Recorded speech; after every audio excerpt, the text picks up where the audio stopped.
Hi, I'm Sherry Steiner. I work at Purdue, Fort Wayne. I'm a sociologist, and I've been coming down to Blackford County for 6 years now. Hi, I'm Joanna Bell. I've been born and raised in this community, and I'm also kind of like the, I don't know, person on the ground, thanks Eric, to help Sherry and Purdue with this program that we're doing. Can we ask them about that program? Because they're going to share about it. You're going to share. Okay, sorry. Okay. My name's Eric Evans. I'm the president of the Blackford County Concerned Citizens. Our group was formed quite a few years ago in response to the information that we learned that there's an extraordinarily high rate of cancer and neurological disease in Blackford County. And I think that currently, I think we're first or second in the entire state on a per capita basis for cancers and neurological. So our group has been working for a number of years to try to get some answers to those, to why about that. We were fortunate some years ago to meet Dr. Steiner and to get involved. Her group and Purdue University has gotten involved with our efforts down here through grants that Dr. Steiner has written and some students that she has in Fort Wayne. We've had some monies to do some various research and testing that we've done. And she's going to tell you a little bit more about the most recent grant that she's received and what we hope to do with that.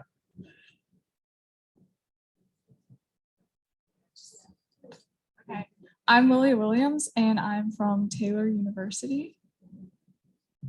I'm Mandy. I'm also from Taylor. So are all these people here. So my name's Maya. I'm also from Taylor. My name is Rebecca, also from Taylor. My name is Meredith. I'm Alexi. My name's Madison. I'm Gwyneth. I'm Meg. I'm Maddie. I'm not from Taylor, but I used to be. I am the Health and Human Services Coordinator at Purdue. I'm John Creek. I'm with Build a Better Blackford. I'm Pat Redden. I'm also. I'm Eric Hayes and with Taylor in the Invitation Health and Wellness Program. Hi, my name is Warren Brown. I'm Executive Director of Blackford County Economic Development. Hello, I'm Joyce Gerhardt, and I'm here because of Sherry Graham and Edamame. That's a great song. I'm Kara Riggleman. I teach in the social work program at Taylor, and I made this whole row of ladies come. So I'm Jason Craig. I'm from the Division of Mental Health and Addictions Regional Prevention System. I'm Lauren Craig. I actually work for Family Resource Center in Delaware County.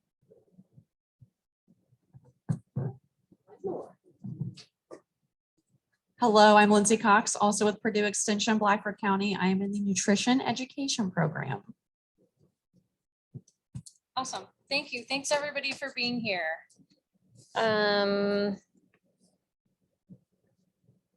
Sorry, yes, Aaron's commenting. Okay, hey guys, online, would you mind introducing yourselves? They can hear you on a speaker.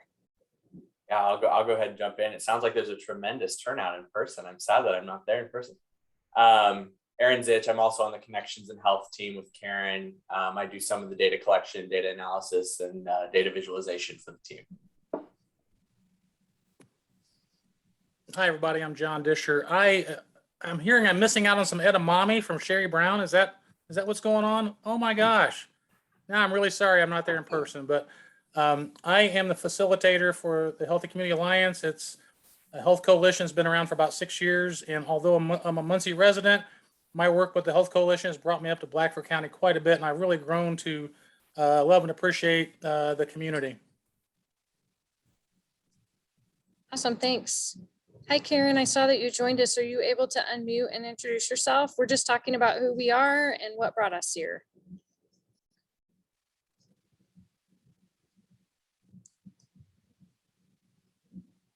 Okay, well, welcome. If you can't find your mute, that's okay. Maybe you'll find it later if you have questions. We're gonna go ahead and get started. I'm gonna see if I can minimize this so you can see the screen for the most part.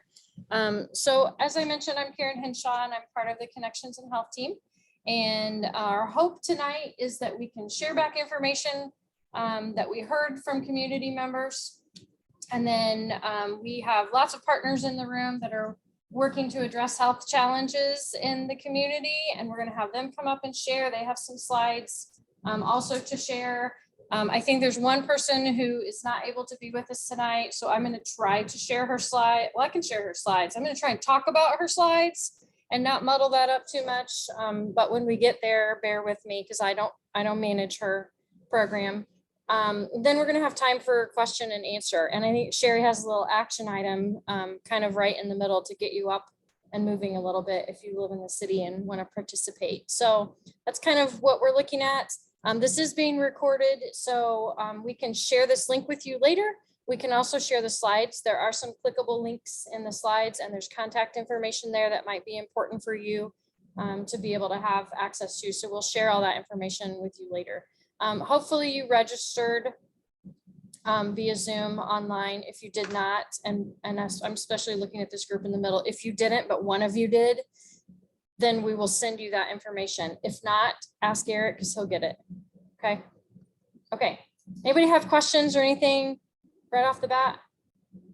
Okay, so I'm going to give a little bit of a brief overview about who we are. So most people have not heard a lot about Connections in Health, and that's because it's fairly new. It really came about in 2018 as a collaboration with the health department and some statewide coalitions. And it is within the Indiana Clinical and Translational Sciences Institute. We lovingly call that Indiana CTSI because everybody has acronyms, right? We have all these long names that we come up with that are brilliant and then we don't want to say them. So if you hear somebody say Indiana CTSI, that's what they're talking about. We're within the IU School of Medicine on the IUPUI campus. So the folks on my team are IU employees and we still play well with the Purdue employees. We're friends, we can do that.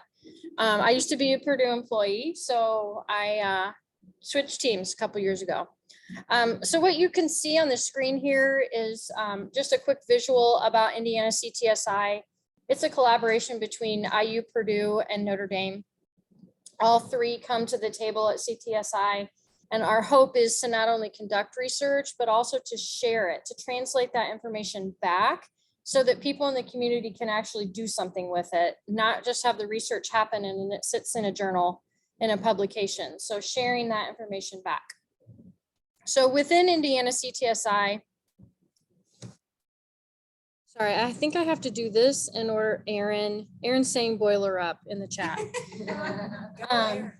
He's an IU employee. He probably has to do what I did. When I was a Purdue employee, I always said, I have to wear a shirt under my Purdue stuff so it doesn't burn my skin. So anyway, Connections in Health came about in 2018, as I mentioned, and it includes everything in that gold band.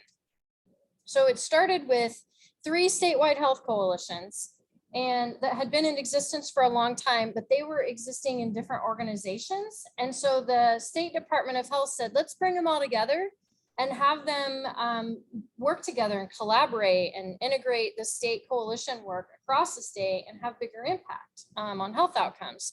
So that's what happened. It's working tremendously, in my opinion. There's so much overlap that the coalitions are working together and members are working together. It's really fun to watch. There's a 4th piece there, though, that says cancer control, prevention, and equity. And that is a cancer center liaison position. We're actually hiring for that right now. So I don't have a person in that role to talk about their work, but that person is going to work both on the cancer center team and on the Connections in Health team. So if we have a situation where we have a community that says we really need some help working in this area of cancer, which luckily I shouldn't say luckily, but ironically, we have that opportunity with Blackford County. We've got that person who can go back and forth between the 2 teams. They can come out to the community, they can work with the cancer center, and they can share resources then for that initiative, for that area of work. You can see the funders on the outside. I mentioned the Department of Health. Indiana CTSI is where we live. And then the Cancer Center also funds that liaison position. So these statewide coalitions and initiatives, my clicker doesn't want to go. The statewide coalitions and initiatives are supposed to have a positive impact on health outcomes across the state. Sherry, help. We borrowed that, so I've never. Maybe.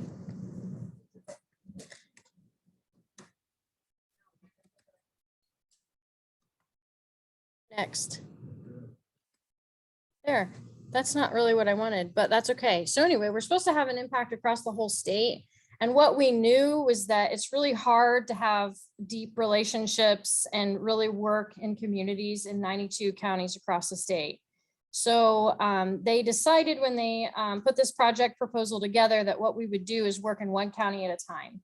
So that's what we've been doing. We put together a bunch of data. Actually, Aaron did it. Aaron put together a lot of data and sorted through health outcomes, county health rankings, all of the different chronic disease areas that our initiatives focus on, and ranked the counties based on all of that information, life expectancy, social determinants of health.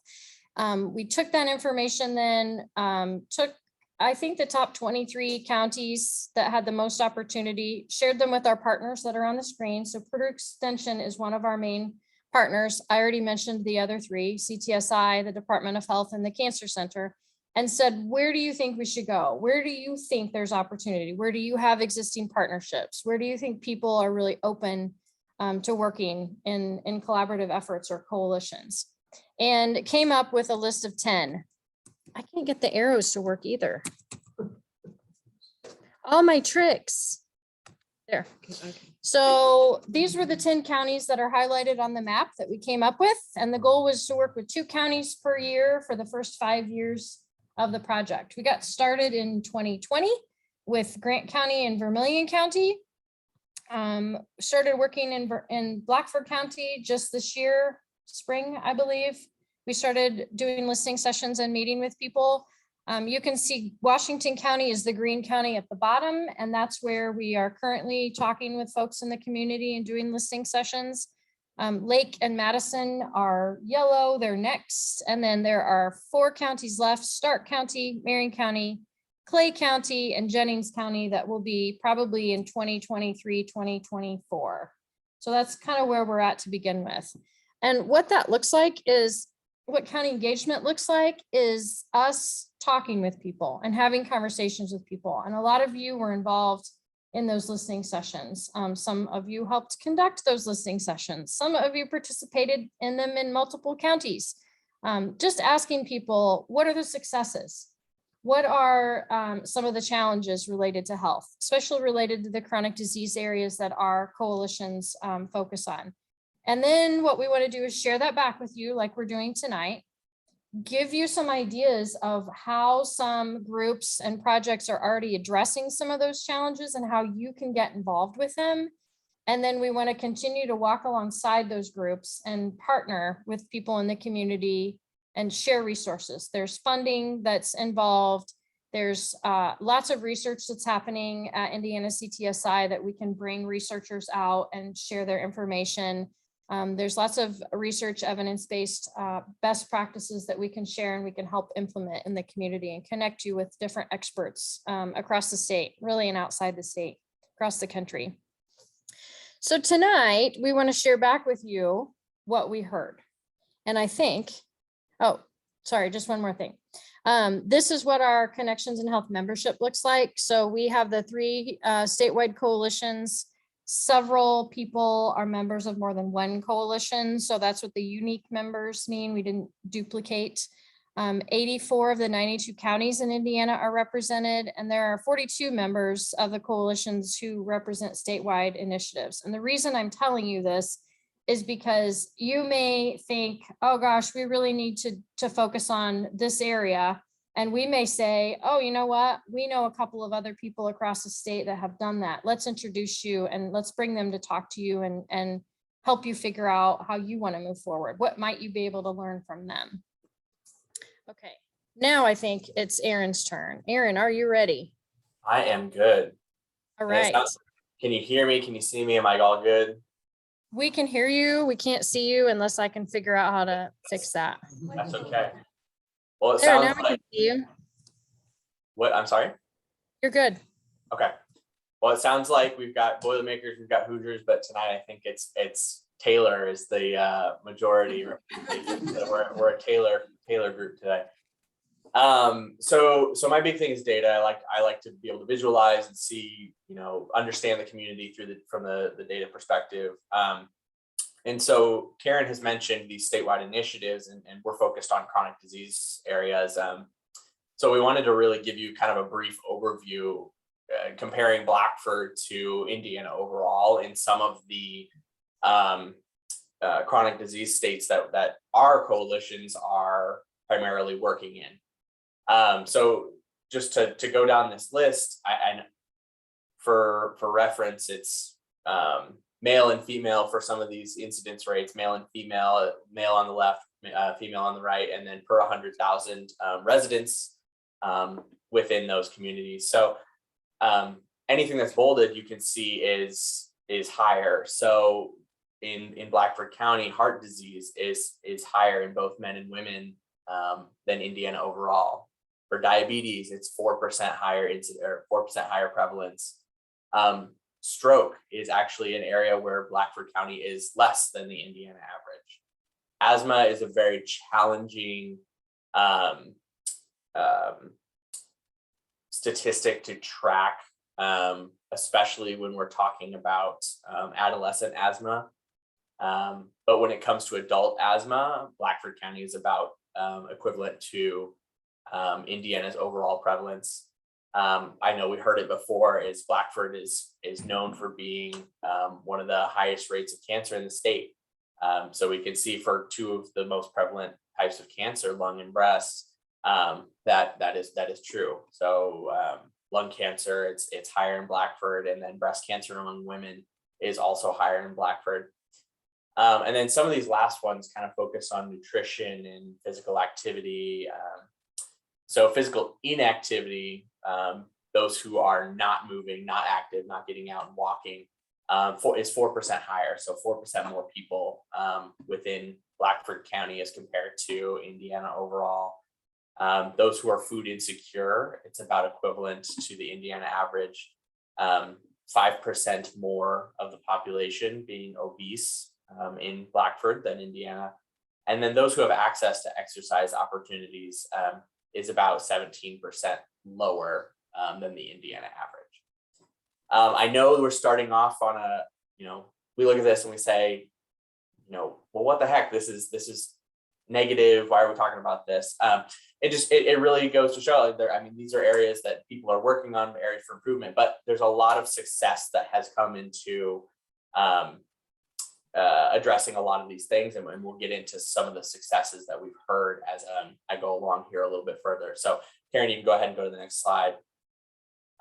So when we were talking to folks, we started out in the community with a survey, and the survey was kind of designed really to, one, assess where we're at in the community with respect to these chronic disease conditions, who's in the community, but also to kind of solicit folks, who are willing to talk with us and work with us, and who are the major players that we should be talking to. So we had 78 of those surveys who were completed, and then Karen said we had listening sessions. So a lot of you are probably the ones that we've talked to over the last couple months, but we've talked to 36 people during these listening sessions who again talked a lot about what are the successes, the challenges, what areas are you working in.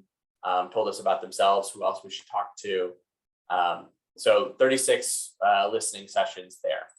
And so I want to talk a little bit about the people and what we heard in those listening sessions. So we always kind of like to, understand who we're talking to. So we've nailed down some sectors, and these sectors are healthcare systems, community-based organizations, local government, military, education systems, statewide or national organizations and associations. We consider that kind of like the Indiana Public Health Association, or any of those that are broader than one local community, but don't quite fit into any of these other sectors, businesses, community members, and others.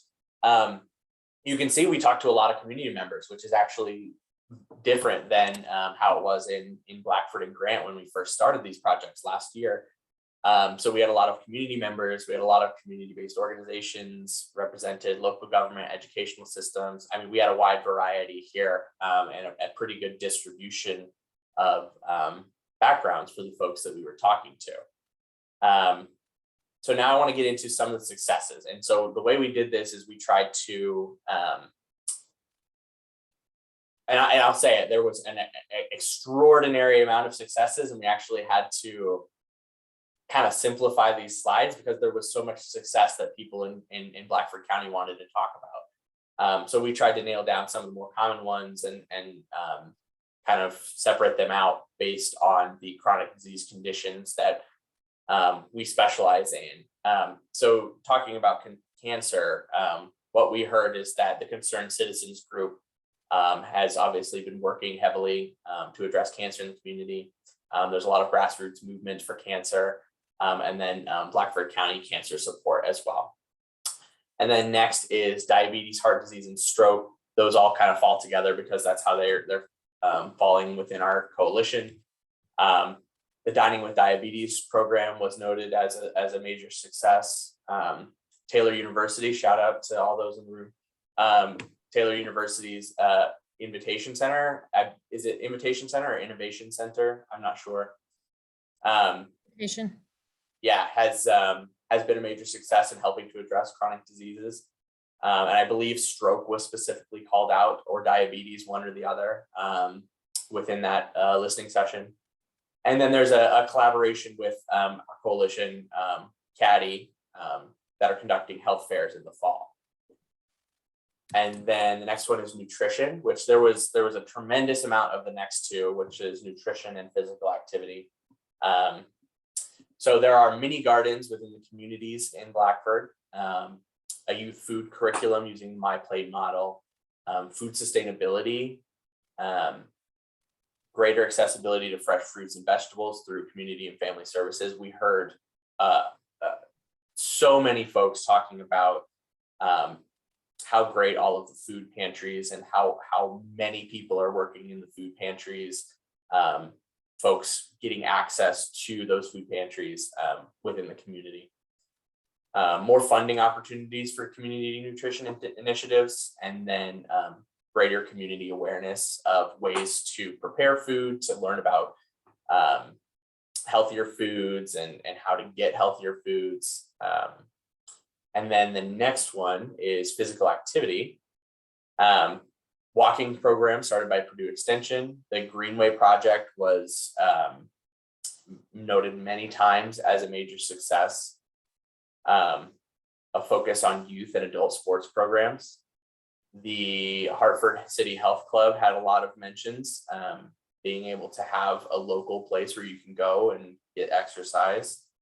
And the Hartford City Skate Park, and this was money that was invested in the skate park and I believe other parks in the area as well. This is the second to last one, tobacco successes. A lot of the great work by the Tobacco Coalition, tobacco free zones. There's been tremendous outreach for tobacco cessation, as well as IU Health involvement in tobacco cessation programs. And then there were a couple additional ones that we'll note that didn't quite fall into any of these, but churches who have started working on opioid use treatments, a strong focus on cleaning of downtown areas, and then a federally qualified health center trying to get funding to open one in Hartford City. So this is a tremendous amount of successes. This isn't all of them. If you're curious about any of these, I welcome any questions or following up via email to say, I want to learn more about the success. What did they say? Happy to give you more information on those. But tremendous amount of success and wonderful work in Blackford County that Connections in Health and our teams are hoping that we can use our resources to help boost and move some of those successes along as well. So then a second question within both the you can go to the next slide, Karen. Within the interest survey to start and the listening sessions essentially was which of these chronic disease issues do you think are most important or the community is challenged with the most? So this is just a quick graph of what those responses were. And you can see there's a lot up at the top. There's nutrition, there's cancer and diabetes who all fell in right there at the top. Next high are physical activity, food insecurity, cardiovascular disease and equity, and then asthma and stroke there at the bottom. But pretty wide distribution of where folks think the focus of these challenges are. This was just the listening sessions. We also have that data for the survey as well on the next slide. And it's Hold on. Wait, hold on, Aaron. I can see people squinting at the screen. So just real quick, want to point out, this one is nutrition. That's the highest one. This one, that's the next, says diabetes. This one says cancer. And this one is physical activity. And these were from the listening sessions, just so you know what they are. Okay. Sorry. And one other note is we welcomed folks picking more than one, right? If they thought that there were challenges in food insecurity and nutrition and asthma, right? So this is all of those listening sessions, but folks picked more than chose as many as they wanted. But yes, next slide, interest survey. We had a lot more. We had 78 interest surveys. So the sample size is a lot larger here. And the top choice, which is much further away from the other ones than in the listening sessions, is cancer with 44. 44 folks said that cancer was one of the biggest challenges within the community. Next highest after that is diabetes with 35, and then physical activity with 30, and then cardiovascular disease and nutrition tied at 28. So yeah, this emphasizes kind of what we've heard is cancer and nutrition, diabetes, physical activity. A lot of these things are all floating to the top, and these are the places where people think we need some help. We need to keep working in these areas, and there are folks working in these areas, and those are exactly the people we like to identify. So that's it for me. I'm going to pass it back to Karen. Awesome. Thank you, Aaron. Aaron's our data guy. So we give him the information and he sorts through everything and analyzes it and gives us information back. So thank you for sharing. This is a word cloud because I'm a visual person. And when we ask people what challenges do you think are happening here in the Blackford County area, and Aaron shared what those were, we also said, tell us more about that, like give us more specifics. And this is a word cloud of everything that people said to us. So the bigger the word or phrase, the more times it was mentioned in the listening sessions. So you can see poverty was the number one challenge that was mentioned when we said, tell us more about these health challenges. Smoking and vaping, cancer, physical activity is up there a few different ways. And then I refined the word cloud information a little bit more. These are only the challenges related to our initiatives. So you saw substance misuse and mental health and poverty and transportation in the last one. We know those are important things to address. We also know that there are others that have more expertise in solving those situations and than we do. So these are the ones then that were just specifically related to the areas we have expertise in. And you'll see that not physically active, physical activity costs and physical activity opportunities are all up there. So I grouped them a little bit more and said, I'm going to put all of the physical activity ones together, all of the nutrition ones together, all of the items that indicated an interest in addressing cancer, and then all of the health education together. And this is what we ended up with. So basically people are most concerned about nutrition, physical activity, cancer, and smoking, vaping when it comes to the chronic disease areas that Connections in Health has resources for. So what we're going to do now, I think, Oh, wait, hold on. I know you can't read this. I didn't intend for you to read this. I just wanted you, when we send these slides to you, I want you to have these so you can see them. These are a lot of the exact quotes from people. When we said, tell us more about that, these are the exact quotes. It's things like people have to go to Muncie or Marion for certain services because they're not offered here. We don't have enough doctors to serve our population. We have low paying jobs. Heart disease is still prevalent in the community, concerning water and environmental issues. So there's lots of details here that we're going to share more of the details with the groups that you're going to meet tonight. But they're here. A lot of them are here anyway. So when you get these slides, if you want more details, you can read into those. So now what we're going to do is I'm going to turn the floor over to the other people in the room and on the screen who are working in these areas so that you can hear more about what they're doing. You can meet them and you can decide, gosh, I really want to get more involved and I need to talk to that person. And again, we'll share the slides so you have their contact information as well. So I'm going to pass it on to you guys. Okay. I just got to say, Karen, you're running right on schedule and I am so impressed. All right. Hello. So I'm Lindsay Cox. I work with Purdue Extension, Blackford County. And Sherry and I have been getting involved with Connections in Health. I'm going to say for about a year. It was like the end of last year when we were first approached.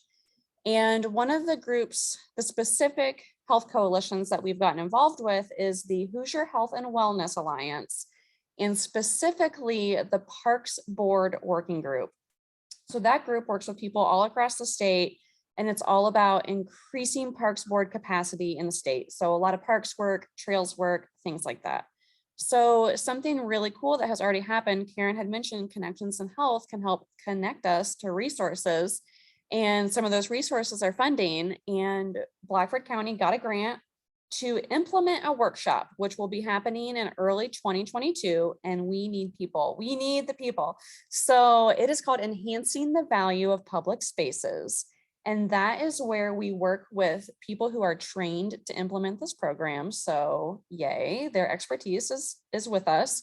And we have people from the community work together and we really look at what we have.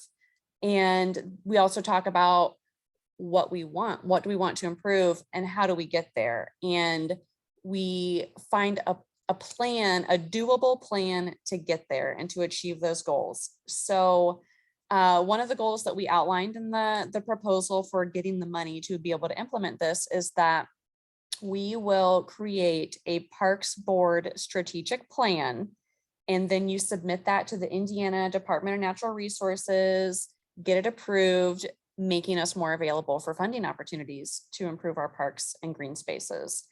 And so then part of that plan that comes out of that ties into the county comprehensive plan that is ready to be updated. So that can feed into that work, again, helping us further our accomplishments in the county. So when we come to implementing these workshops in early 2022, we need people. So there will be a few different meetings. We need all sorts of people at the table to come and talk and delve into this information. We will also need a few people to help be leaders with these workshops. So we will just need 2-3 people maybe who basically help attend all of them and maybe do a little bit of background work. Do you remember the time commitment Antonia said? It was like a couple of hours every 3 weeks. Yeah, it wasn't. Yeah, it's not huge, but it's a little bit of a commitment. And the goal is to be through this workshop in August. So stay tuned as more information comes out on that, but it's exciting stuff. I know Sherry has wanted to implement this workshop for at least a few years, and it's happening and we're so excited. Okay. Okay, well, thank you, Lindsay. That's a super exciting thing that's coming up for us. Some of the things that have happened through Connections in Health and our partnerships there, especially there's a Parks Working Board. And this is another piece of that. There's a lot of pieces that are overlapping that are coming together, which is really exciting for our community. But through our connections with the Parks Working Board, we learned that to obtain funding through the Indiana, Indiana Department of Natural Resources. Thank you, IDNR. I was thinking of a lot of IDs. IDNR, for us to obtain funding for our parks, we have to have parks plans, right? And we do not have, we don't have a county parks board. So establishing a county parks board is part of our ongoing goal that we're working on. But the city of Hartford City does not have their parks plan updated. So we've got some ordinances out there and are working on getting our parks plan in place and getting things done that need to be done. Hopefully that'll come along rather quickly. So that's hopefully ready to go to city council before too awful long. So working on that. Something else that we're working on that I'm going to ask those of you that live in the city, and we have a few people here that live in the city, and I may ask our economic development director on his expertise for this. The city is applying for an Office of Community and Rural Affairs grant to help upgrade the drinking water. And that's where I'm going to ask you, Warren, to weigh in a little bit. I'm not sure what those upgrades are. So the city water department, they use these external filters. They have 4 filters. Right now, we only have 1 of the 4 that's working at about 40%. So that needs to be done. We also, when they do water, they call it aerate the water. So you kind of, I don't want to be technical, but you blow bubbles in it. And our bubble maker is not real good. So for us to be able to maintain the level of water at the level that we have to test it at to meet minimum state standards, and we are meeting those standards now. There's about $4 million in bubble making and filters and stuff like that that we have to do so that this is going to be sustainable for years and years. If we stay the way we are right now, we don't have years and years. Also the water towers are getting close to the 50-year or 60-year mark. The inside of towers are coated with wax, and the outside is with lead-based paint. So they have to be aproned, cleaned off. The inside's got to be taken and sandblasted. And now we use a epoxy finish on the inside of those to coat them that way. So there's big parts of it that just need to be done. We also identify some neighborhoods where some of the underground infrastructure, which is really exciting to talk about, pipes buried, that also needs to be replaced because it's a non-stop area of patching. And you can only put so many plant patches over a pipe before that pipe can no longer be patched anymore. Right now, because of the way they get actively patch them with water being pumped through it, tell me when I'm going too far and I'll stop. I think you've given us a real nice overview. Finish that, and then I think we're probably good. I forgot. Warren knows all of this very in depth. He can give us great detail. We don't want to get to the point where we have to do boil orders. I can finish with that. Yeah, well, that's a big finish. Okay, pardon. Okay, so obviously we heard the $4 million price tag. That's huge. We need help, and there's funding availability out there from Office of Community and Rural Affairs. For us to apply for that, we need some input from citizens. We need some letters of support that basically say, I'm a resident, I support the city, applying for this funding, and a little blurb, sentence or two about how water quality impacts your life. It could be that you're buying bottled water, and there's expenses associated with that. It could be that you have health concerns or concerns about the water. It could be that you have appliances that are wearing out before their manufactured suggested time, and that could be due to the quality of the water. Could be anything that you'd like to say, but they can be real brief. They need to be, I brought paper and pens. So I thought, I didn't know who we'd have here, but I thought, hey, this would be a wonderful opportunity just to ask citizens or residents of Hartford City to go ahead and jot down a couple things. I can take them with me tonight. You won't have to worry about it again. I'll pass those along to the right people, and we'll make sure that we get as many and as much support as we can on that. So blank papers, and I can coach you through that here in a few minutes. Any questions, thoughts on that particular effort? Okay, I think we're good. All right. I've got a whole bunch more, but I'll be quiet too. Warren, Thank you.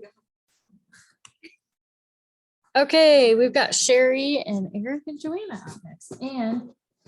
And What do I click to? Okay, it's sitting on it's there. right Great. there. If you just touch this and don't move the mouse, you should be good. Great. Thank you.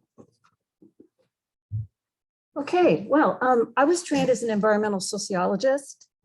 And in particular, one of the things that I've spent a lot of time studying is how there's patterns in how we run our economy that is predominantly unsustainable. So we end up with pollution accumulation, and we tend to run out of natural resources and then move on to another resource and use it, et cetera. So when I came to Purdue, I was looking for a community partner for community engagement, a group that looks not at individual behavior alone, but at individual behavior in relation to social organization.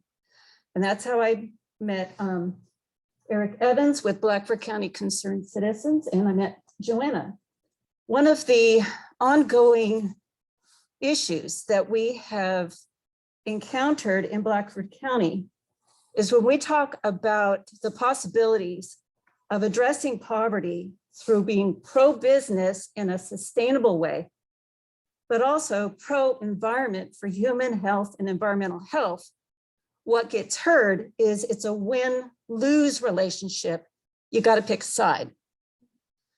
That stems from unsustainable development, but it's possible to shift to a win-win relationship so that that big poverty word and the health can both be addressed.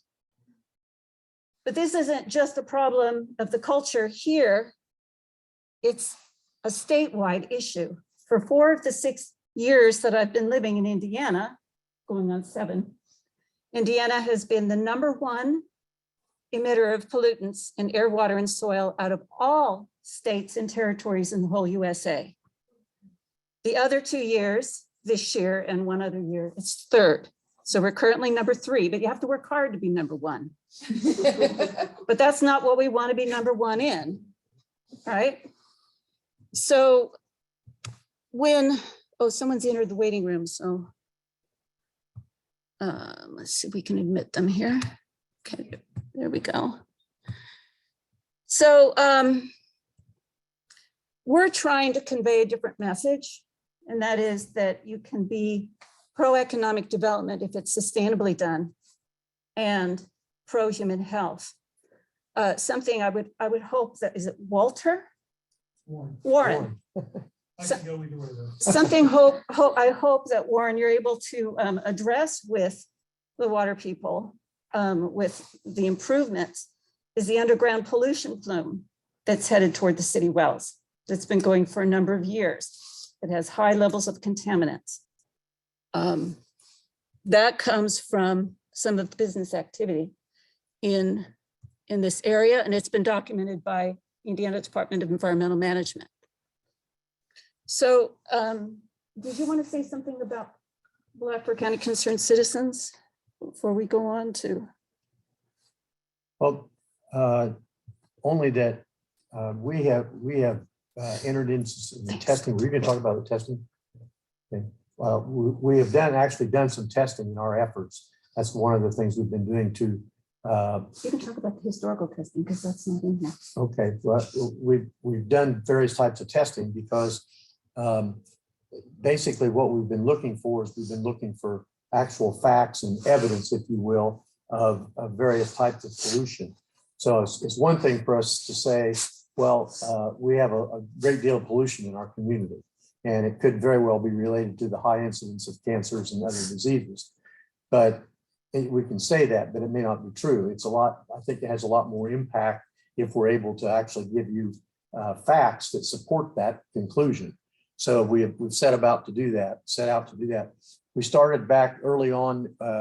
We thought that because of the history in Blackford County of glass making and the chemicals that were used in glass making, that might be the source of it. So we located, through cooperation of the Historical Society, we located some of the places where glass factories have been located. And we did some well testing, some soil testing in those areas. Although we found that there was some contamination, the contamination was not anything that was really actionable or needed anything really needed to be done to mediate it. So then we moved on to test some other sites. There was one site that we were aware of that had some pollution problems. So we kind of focused on that site for a while. We did 2 rounds of testing. It's a type of citizen science, if you will. It had been pretty much created by the United States Forest Service out in Portland, Oregon, to find hotspots of contamination. And when we reported that information to IDEM with a request for them to come and do more elaborate testing, they I guess complained, or they said that our testing was not really accurate because we didn't do certain things a certain way. So we went back and did the testing again by those standards and did that. And we once again found that there was contaminants in the air as well as the in the air and the water. So IDEM then did come in and with some very elaborate and expensive equipment and did some monitoring over a period of time. And again, what they found was they found that there were contaminants, some of them very, very dangerous contaminants, but not at a level that is actionable. So it's like, well, we know there's some contaminants there, but we're not going to do anything about it. When we reviewed what their tests were, we found that they had not really followed the protocol and the procedure that had been recommended and had been used in other places. And so we asked IDEM to come back and change their protocol and do that. And at least to this point, they've chosen not to come back and do any additional testing for us. So we got to that point, and then that's the next step that Dr. Steiner will tell you about. So we decided to shift to a public health focus because going the legal route, the actionable levels are based on one chemical, one avenue of exposure, usually to an adult male. And we have kids, families living there. Every sample we ever took was, and I mean, every sample was statistically elevated higher at a statistically significant level than the comparison for every heavy metal. And in some cases, we tested for PAHs. We were limited in funding, so we couldn't test for PCBs and other things, but with what we were able to afford, everything came back with elevated pollutants. And that's even with testing the moss before we put it in there and for every chemical, and they were clean. When the data before said that there was a flag for lung cancer, that doesn't mean there aren't other cancers here. If you look at the data, it's usually missing from this county. So there were a couple years back when Dr. Andrew Frank was working with Blackford County Concerned Citizens, she worked with the cancer people to look at some data and look at specifically at the county. And that's when they found the 3 cancer clusters that are bladder, thyroid, and colon. And then my first visit down here, I went down to Richard's Cafe and I met a woman who Dr. Frank had put me in touch with. And I wish I had written down her name because I was like a deer in the headlights. I was in shock. She said, we're really concerned about neurological diseases in this community. And then she started writing on a piece of paper, 8.5 by 11, filled a column, wrote a second column, turned the piece of paper over, filled another third of the column, and then she shoved it across the table and she said, those are people I personally know by name, because it was a list of names, of people who had Lou Gehrig's disease. You know how rare Lou Gehrig's is? My dad had it. Dr. Frank said that citizens had put together a community health survey, but it was anecdotal and it was about neurological diseases. Okay, so I need to go. Okay, so with 2 epidemiologists at Purdue Fort Wayne, we shifted to a public health focus where what we're looking at is chemical soups, low dose exposures via multiple pathways of exposure.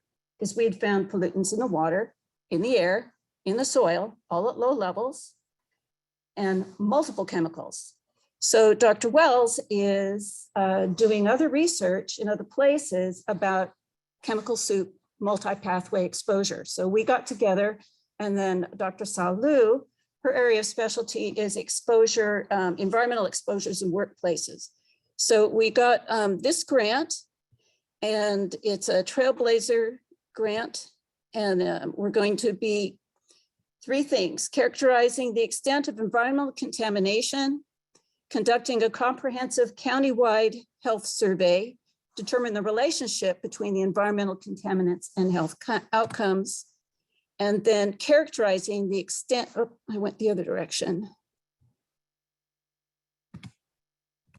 And then the third thing is, this is the health questionnaire, and we're going to be having a meeting here in the community to ask what questions residents want added onto the questionnaire as well on January 22nd. And then we'll engage the community to develop a specific public health action plan. And again, our area of orientation is oriented in particular toward environmental contaminants. So this is our time frame. Next February, we want to have the meeting to update the questionnaire. And then it's over spring and summer, we're going to be asking residents to participate in the health survey. Joanna's going to be our point person, helping us getting people to answer surveys, and then doing environmental contaminants. So for more information, you can contact Joanna, Blackford Co-Concerned Citizens at Gmail. Well, let me add just one thing, just as explanation, is that when we talk about a chemical soup, what we're talking about is that if you have multiple chemicals, and even though the levels that they are detected in, if you're each separate one, even though those levels are not actionable, what our theory is in this, and we're seeking to be able to demonstrate this theory, is that if you have multiple chemicals together, and that's when we talk about a soup, when you have multiple chemicals together, that those all combined could cause the health issues that we're facing in the county. So that's what we're trying to find out. That's what our research in this particular project is about. The people have been sick that we've worked with. 1/10 of them have died during the program already. It's absolutely amazing. We did some door-to-door canvassing at one point in our work down here, and so you're talking to people that live in the community, and everyone that we talk to, literally everyone, has a story about themselves or family members or neighbors or relatives that in fact have had some type of cancer or neurological disease. It was almost like an epidemic. So that's one of the reasons that we've stayed on this track, and we're trying to find some answers. The literature talks about how the closer you get to contaminants, the more denial plays a role. There's an actual space in the literature that they say is the sweet spot before people begin to recognize there might be a health issue.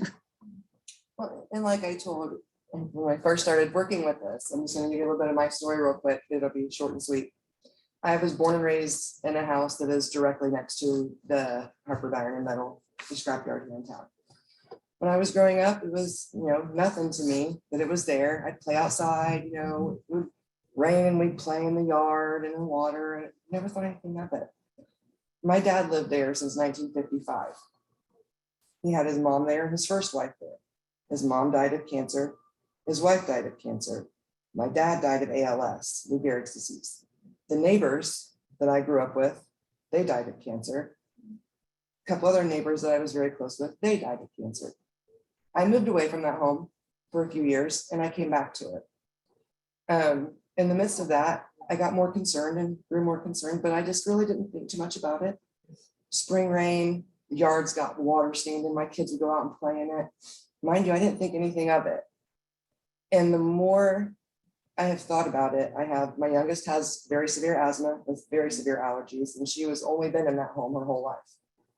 My 16-year-old, he went very, very intelligent. He's an intelligent boy still, but I feel like some of the contaminants might have really, lead levels, whatever he might have made his IQ, I guess, maybe go down. He hasn't been tested, but just as a mom, watching him grow and develop. And then my older kids, they've always had, my older son has asthma. He's been there most of his life. He was 5 when we moved back into the home. My oldest daughter has more mental issues as well, like anxiety, depression.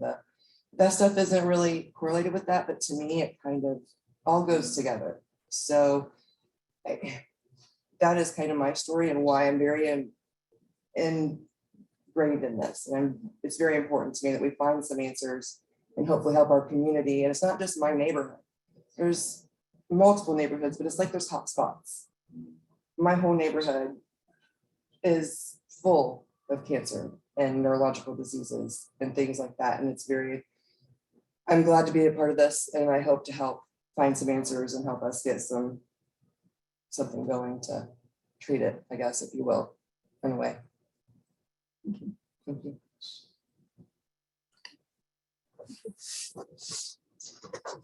I'm gonna go ahead and write my letter. Thank you. You're welcome.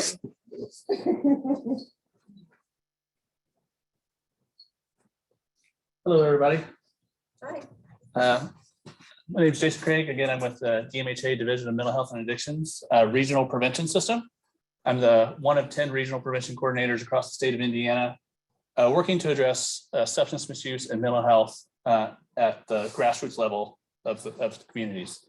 About a year ago, we started having what we call client consultation boards here in Blackford County, addressing those issues. What are the concerns that the local citizens are seeing?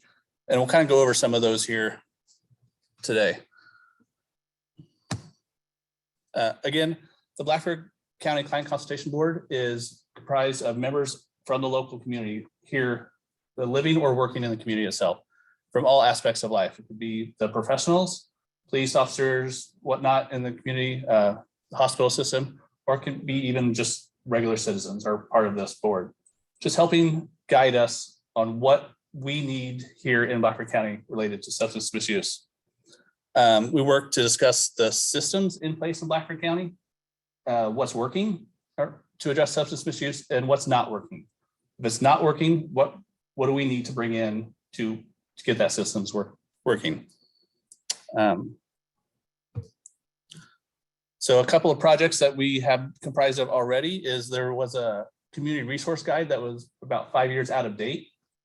With help from these lovely center row here of Taylor students, they helped update that resource guide. And we have some printed today. If you guys need a printed copy of the resource guide, we can hand that out to you. We also are working on a web version of that to keep it updated constantly and working to get it distributed countywide. So that's an ongoing process that we're working on. So thank you for the Taylor students for starting that project, and we'll be continuing it as well. Another one that the Client Consultation Board did was they created a survey about their concerns around substance misuse in the community, wanted to hear from everybody in the community. We generated that at the Client Consultation Board meetings. We had a little slow start getting responses in, but again, the Taylor students stepped in, helped us get a great response rate of about 115 responses, which I think is wonderful, to help shed some great light onto the concerns in the community. One of the biggest ones is about 80% of the community knows or has sought mental health assistance themselves. So that's concerning. 80% of the community has some sort of mental health issue. About half of the respondents said they know or have sought out substance misuse help themselves. So that was eye-opening for us. What a lot of people are concerned. It is a major issue here in the community. 3/4 of those respondents said they feel like they needed mental health assistance at the time of taking that survey. So that's alarming as well. A lot of that's probably stress and anxiety due to the pandemic. Everybody's been stressed out by that. But what do we do with that? How do we help them? What environmental obstacles exist in the community that may lead to substance misuse? This was a fill in the blank. So there were a lot of different types of answers that people could have typed in. So I kind of broke them down into different categories. The biggest response rate was about 26 people said lack of resources in the community around substance misuse and mental health. There's not a lot of resources available. I'll kind of talk a little bit more of that one here in a minute. Economics, the poverty level in the community don't have the funds to go to other resources if they are here or out of the county. The lack of physical activities for people to do, especially the youth. If you're don't have something to do, normally you turn to substances just to cope, to hang out with friends or whatnot. So that was kind of some interesting insights. One of the things that we did was what mental health promotion or substance misuse prevention services are they aware of in the community? Again, this was a fill in the blank. It's kind of hard to see there, but 37 people said they were not aware of any mental health services in the community. Another 39, so almost identical, said they were aware of Hester Hollis, which is the mental health agency in the community. So about half knew about them, and half had no clue who was here. So that's kind of alarming, and showing that to the people of Hester Hollis, they're like, okay, we need to do some work. So we are working with them to do that. And are many of you aware of what Hester Hollis Grant Blackford is doing here in Blackford County with the expansion into Southside Elementary? I think everybody's shaking their head yes. So I think that's an exciting opportunity for the community to bring a lot more resources to the community itself, be a one-stop shop for mental health, just general health, all kinds of different subjects. A lot of the other items here they mentioned, again, we were talking about prevention. A lot of those other items were treatment recovery, like the AA, the Brown of Hope, Celebrate Recoveries, those type of programs that are in the community. That's all more treatment recovery, but it is great that people are aware of those. What do you feel is needed in the community that can support mental health promotion and substance misuse prevention? The biggest one, again, was more or better services in the community. Hopefully with Grant Blackford mental health expansion, that's being addressed. Also, Dr. Jennifer Clam's office, Reliant Health, has added a mental health practitioner there, so that is wonderful. I've been talking with Meridian as well. They would love to come into this community physically with a physical building, but they are available to come skill assets to the community. So Meridian is here as well, just not physically here. A new one is the Bowen Center. They're also able to come to Blackford County to meet with clients as well. Awareness and stigma was another top concern there. There's definitely a lot of stigma around mental health services, prevention services. So what can we do, the Client Consultation Board do to reduce those stigmas to where people feel comfortable going to seek those services? So we're going to start addressing those as well this year. Just more community supports, more education. The Jay County Drug Prevention Coalition has received a grant from DMHA to expand some of their services over here to Blackford County in the school, as well as another grant with Purdue as well. They're going to be providing a lot more education over here to Blackford County in the school systems. We are also working with Todd Hill at the school system, bringing some more vaping education to the students, because that's been a large increase that they've seen in the school system recently. Some future projects that the Client Consultation Board is working on. We've just started the conversations about possibly creating a mentorship program here in Blackford County to help those students that are, or youth that are maybe going down the wrong path, maybe step in and help get them set up on the right direction. We're very infancy stages of that. So if you're interested in mentorships programs, feel free to reach out to me and we'd love to have you part of those conversations. We are also educating community partners on the services that are available in the county. We had at one of our last Client Consultation Board meetings, and it was also noted in the survey results, that the local doctors at the hospital don't know about some of the mental health services that are here. So make sure that those doctors, physicians are aware of what's here in the community, because they're being sent to Muncie or Anderson or Grant County for services instead of being sent here to Hester Hollis. And just continuing partnering with the community itself, listening to the community, what their needs are around substance misuse and mental health issues. We're going to continue doing that. We would love to have you part of the conversation. Our next meeting will be next Thursday, December 9th at the Lighthouse Church at 10 o'clock. We normally meet the second Tuesday of the month, normally at the Lighthouse Church, always at 10 o'clock. If you want to join, please just reach out to me and let me know. And if you would like a copy of the resource guide, let me know. I have those back there as well. You'd like a copy or question? No, is it second Tuesday or second Thursday? Thursday, sorry, That's Thursday. fine. I just wanted to make sure we had Thank it you. right. Any questions? Thank you.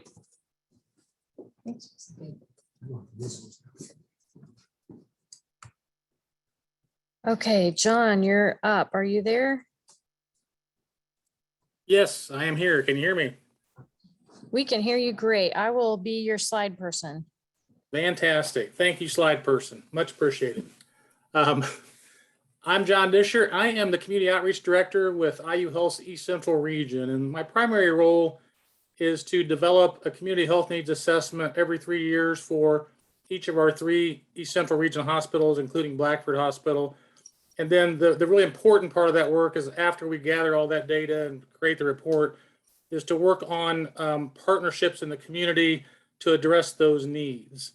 And the Healthy Community Alliance is actually a coalition that came out of the health needs assessment process when we identified concerns about obesity, diabetes, tobacco causing cancer, nutrition and effects of poor nutrition. And so we decided to form a coalition for 3 counties, Delaware, Blackford, and Jay. Next slide, please. And the goal of it's real simple. We just want to improve the health of the population in East Central Indiana, including Blackford County. And we want to lessen the impact of chronic disease, which is we've been talking about quite a bit tonight. Next slide, please. So we are data driven. I'm so glad I didn't put a really heavy duty data slide in because it was so nice to have Aaron cover all that earlier. But as I said, we really formed this alliance to address those findings and the needs of the community. It's a community driven project for East Central Indiana.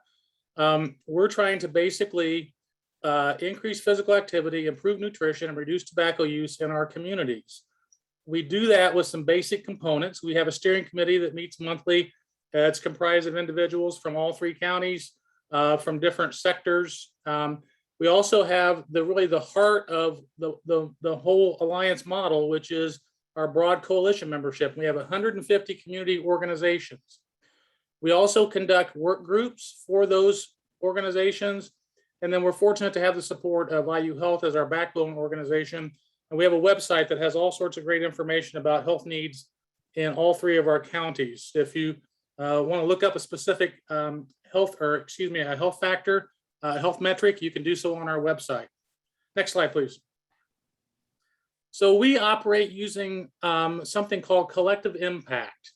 And really collective impact is the idea that people from different sectors can come together around a common agenda and solve a really specific and difficult problem over a long period of time using collaborational techniques. And we rely on a common agenda. We have shared measurements, that data piece again. We have continuous communication. Our backbone organization is important, but what really makes us cook as a coalition are these mutually reinforcing activities. And I'll talk about those more in a minute. Next slide, please.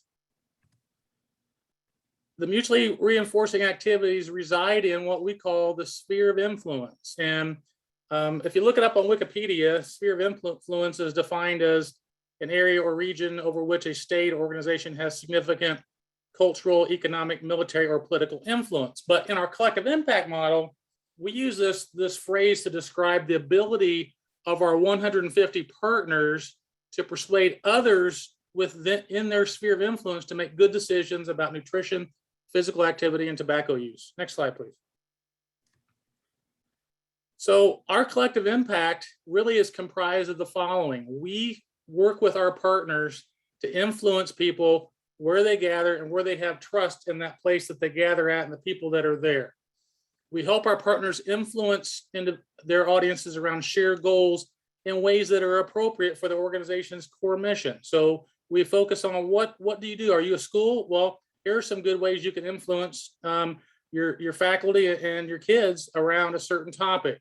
Are you a factory? Well, here's a way that you could do it in a factory setting. We concentrate on consistent continuous messaging.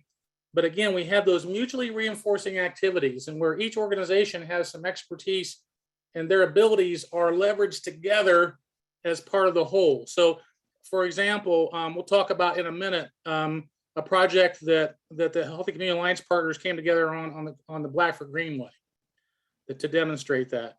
Currently, of the 150 partners we have in the Healthy Community Alliance, 14 are from Blackford County, and we have about 60 plus contacts on our list who I communicate with regularly. And those folks are basically concentrating on influencing within their organizational structure and then using resources that we share through the Healthy Community Alliance to them to help them do that influencing. Next slide, please. Work groups are really where the magic happens. This is where our partners gather to talk about these tactics for influence. We share resources. We talk about best practices. We talk about how we can come together in those mutually reinforcing activity zones. We talk about why are we doing this? What are the goals here? Sometimes we work on special projects, but we have work groups in Blackford County, we have a work group that meets and works on physical activity, nutrition and food access, and tobacco prevention and cessation. And we've been doing a lot of discussions around vaping as part of that as well. Next slide, please. So the Blackford work group, and I like to say this work group magic is when people come together and they share ideas and things start to happen. And a real good example is a conversation that we had when the Blackford Greenway was brand new. And one of the ideas or one of the conversations we had was, hey, wouldn't it be great if we get more people to use the Blackford Greenway? How do we do that? And one of the ideas that came out was, well, perhaps we could create a story walk. And that story walk, then somebody said, well, I'm the library, I'm a partner, I can bring books to the equation. Someone else said, hey, I have volunteers, I can bring volunteers to dig the holes. Someone else said, hey, I have some funds to purchase the story walk structures. And the next thing you know, everybody's contributing in different ways. And that's that collective impact. That's that ability to come together with the resources that each organization has specially to them. So anyway, we've done a number of things that we've come together around the Greenway. We've got a farmers market program with IU Health Bucks that we've been working on in the community for several years. We wrapped around the local schools prior to the pandemic with some support for wellness community development. And then some of our partners have been able to find funding for local projects, including free fresh produce and other Greenway projects. But really what's really fun is to come together and share and network and have ideas. And you have a meeting and people walk away going, hey, I've got something I can help you with. And they come together and they benefit their audiences through that collaboration. Next slide, please. So I just would like to say in closing, would love to have more than 14 organizational partners. I'd love to have 15 or 16 or 17. And it's easy to become a partner organization. It's absolutely free. Once you're a partner and you're on our list, you'll get e-news and updates about our resources, what we can help you with to influence your audiences about ways to eat better, not use tobacco, and move more. You can be a part of that magic at our discussions. We meet the second Fridays at noon on odd numbers months. We have a virtual, actually it's a hybrid format. Some of our participants come virtually, others are gather at the Purdue Extension office in Hartford City. And our next meeting in January, we're going to work on some goal planning for 2022. What do we want to work on? What do we want to come together around? How can we keep helping our partners influence their audiences about healthy choices in their lifestyles? How can you sign up? Send me an email. And I'd love to have you as part of our Healthy Community Alliance. Thank you. Awesome. Thanks, John. Okay, is Kathy on the line?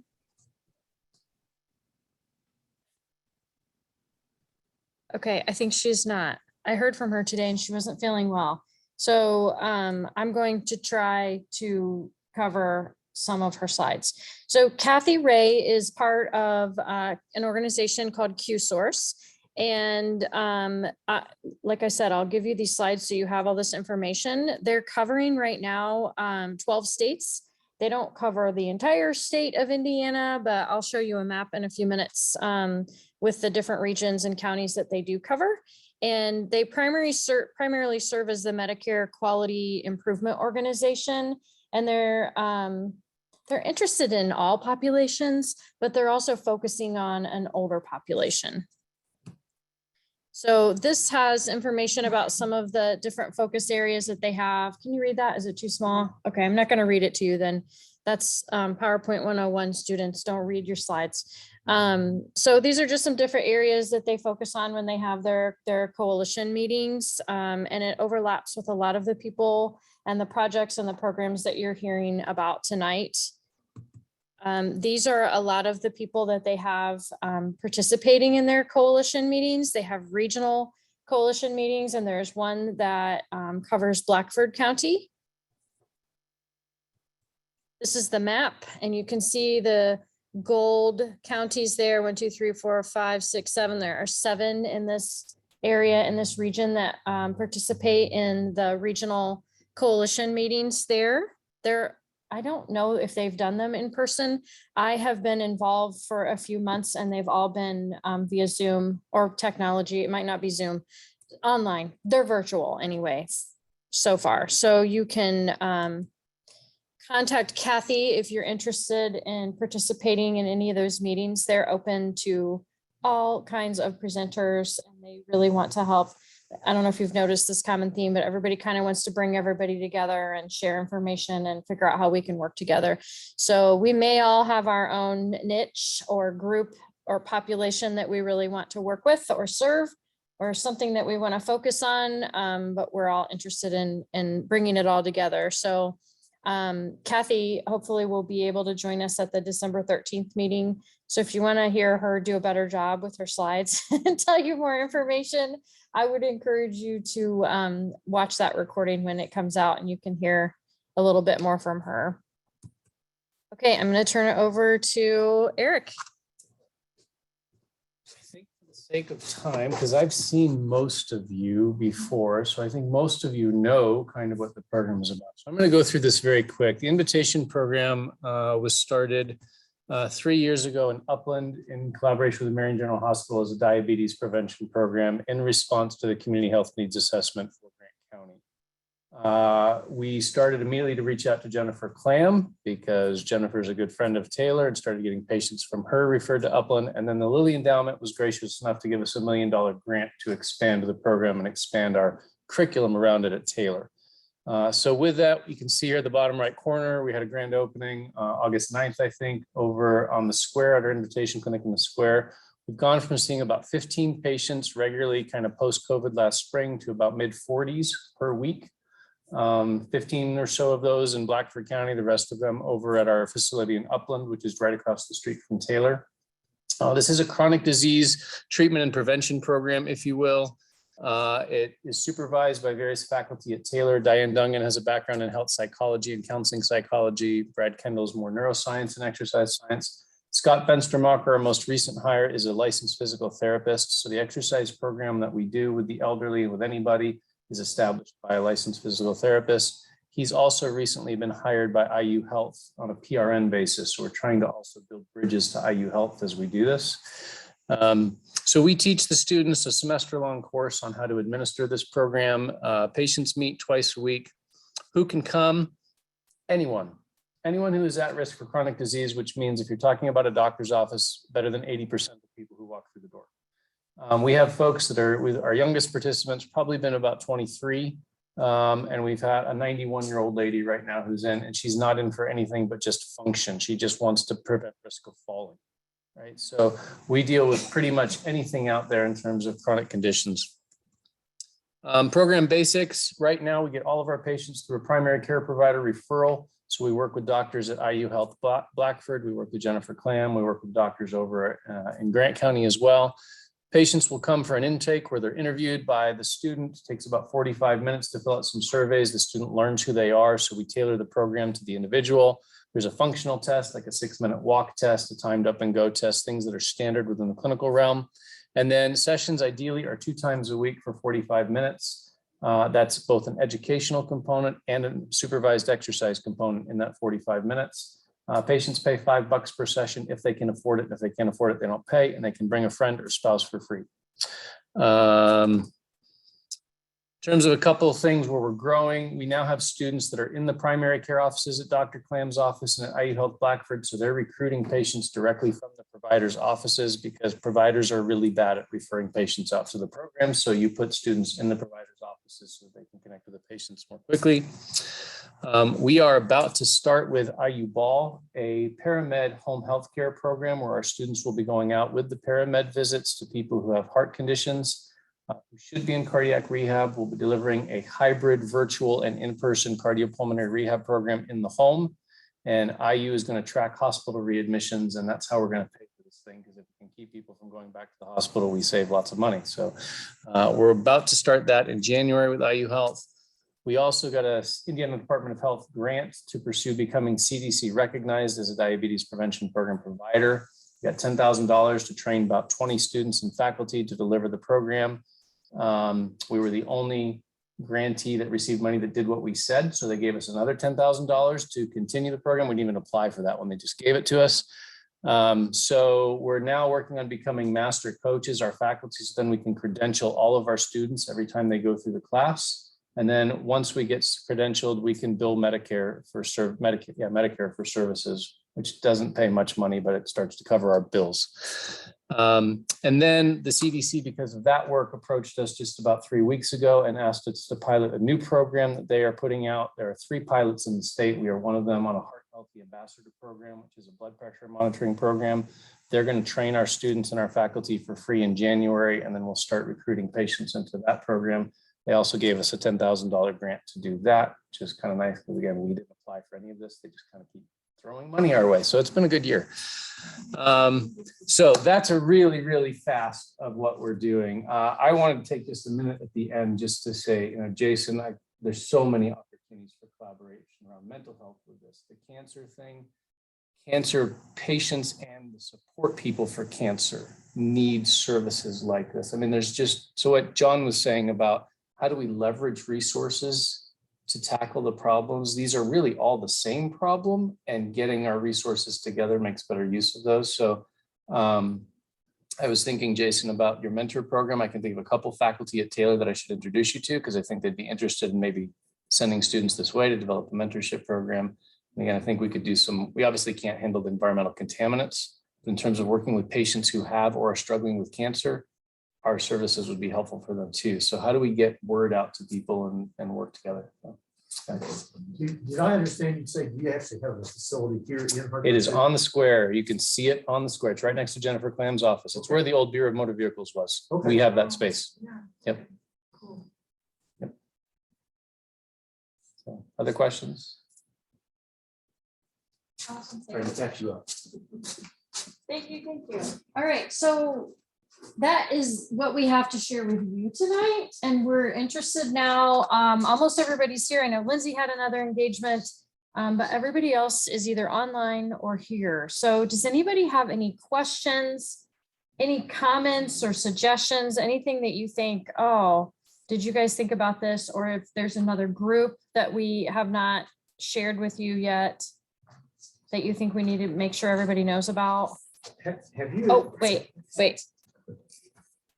Sorry. Hello. Okay. Have you had any contact or any communication with any part of the criminal justice system or the legal system in the county? We have not. Because a lot of the things the problems that we've talked about here tonight, a lot of those problems are seen every day by the courts and the people that work in the courts and by lawyers in town. And I think that just some of the resources that are available. If those people knew that they were available, they would get used more. But those are often the people that are going to see these needs firsthand.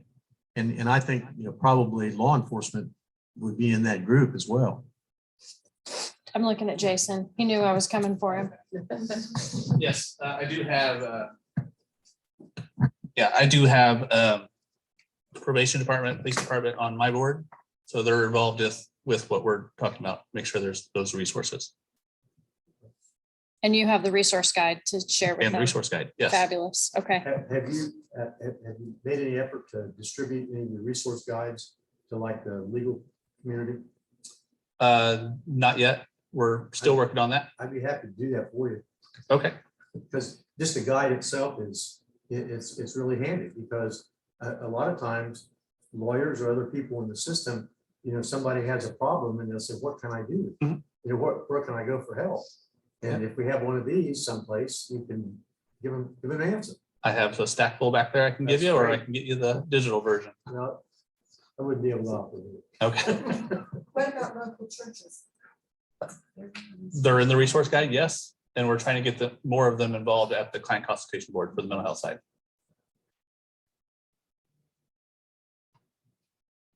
Different topic. Sherry, did you ever connect with Savannah Bianco at Taylor? She's a public health professor. Her background very much aligns with this project. It's looking at student involvement and so forth. Were you ever able to connect with her? Is that Yeah, information I can help we you emailed back and forth 2 or 3 times, and then actually I broke both legs. make? Okay. And I just forgot to get back to her. Yeah, let me I'm help still you make getting that. back Yeah, on let me my help you feet. make that connection. I will. We'll go back and have a go. Thank you. Other comments, questions, suggestions? That's part of what all of this is trying to get everybody together. We heard you, we heard what some of the concerns are and the challenges are, and want to make sure that we can help connect you with those that are doing things in the community, and you can get involved if you want to, on whatever level you want to. Okay, so here's what's going to happen next. I don't need this. I'm loud enough. Here's what's going to happen next. We will have another session just like this. There may be a little bit difference in the presenters because we had a couple people who were not here tonight. On December 13th, it's during the day, it's at 1 o'clock. So if there's someone else that you think, yes, and it is at the Invitation Clinic, so you'll get to see it. So if there's someone else that you think would benefit from hearing about this information, please invite them. Please don't hesitate to reach out to anybody that you have heard talk tonight, and we can all get you connected. Anybody that's here, if you have a connection with them, feel free to email them. They all have my email. And I'll get your contact information and make sure to send you all this information so you can share with your students. So then you all have our contact info as well. So after then the 13th, what we will do is we'll start working with, we've already been participating in a lot of the meetings with the different groups that presented tonight. So we'll start working with sharing more details about the data with those groups. So if one group is more interested in the cancer piece, then we can pull out all of the data related to cancer. If one group is more interested in the mental health or substance misuse, we can pull all the data out. And we gave you a pretty good overview tonight, but there's so much information and so much more detail that we can share. And then we can work with each of those groups. John Disher's group with the Healthy Community Alliance will probably want more information about the physical activity and nutrition data that was collected. So we can share that information with those groups and then work alongside them to determine, what are you working on? Is any of it in this area? How can we help? What other resources can we bring in? So if any of it at all excited you or interests you on any level, I encourage you to get involved. If it doesn't, that's okay, because something will. Find the thing that excites you and helps you, I don't know, move things forward. Get your motor running, whatever excites you, and get you going, and get involved with it and help make your community a better place. So thanks everybody for coming tonight. Does anybody else have any questions, anything else they wanted to share? for the good of the group? Well, I'm gonna put a few of my cards just up on the desk. If you grab a resource guide and see something that needs to be added ASAP, just feel free to email me. It's kind of, we're hoping that it's an ever evolving document as we learn better about the community. And so feel free to just reach out if you see any sort of additions or subtractions that need to be made. I'll leave my card up there. Awesome. For those online, if there's anybody that has any revisions or information to share for the resource guide that Jason is sharing, we have a contact here with Taylor to let her know. All right. Anything else from you, Miss Sherry? Well, I want to thank everybody for being here, and I especially want to thank Taylor students. I know you heard yourselves mentioned multiple times tonight. So the things that you've done, sometimes we do things in class and we think, you know, it was an assignment, but what's that really mean? I hope you got a little bit of flavor of what that's really going to mean for this community, because it's really important, and we're excited to move forward with the suggestions, and we've got some other stuff going on with these guys that we've talked about. So we thank you for engaging with us. All right. Thanks everybody for being here. It was nice to meet those of you I had not met before, and good luck. I hope to see you again. Thank you, Karen. Thank you. Thanks, Karen. Appreciate it. Thank you. Bye, And if anyone everyone. wants to write a letter. Good night.